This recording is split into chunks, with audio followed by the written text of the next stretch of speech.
Yan mga idol yung mga alaga ko. Ayan yung crayfish. Ayan isa. Yan yung lalaki idol. Malaki na siya.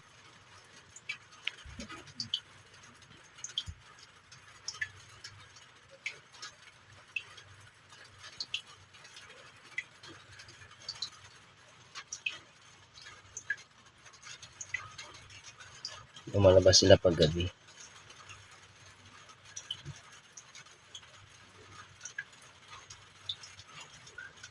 Pero ito siya mga idol is hindi pa sila nagbe-breed. Hindi ko lang alam kung kailan sila magbe-breed mga idol. Dahil po yung babae, sabi na binila namin is babae siya mga idol. Ayan siya mga ka-crayfish. So, hindi ko alam kung lalaki, mas malaki na siya.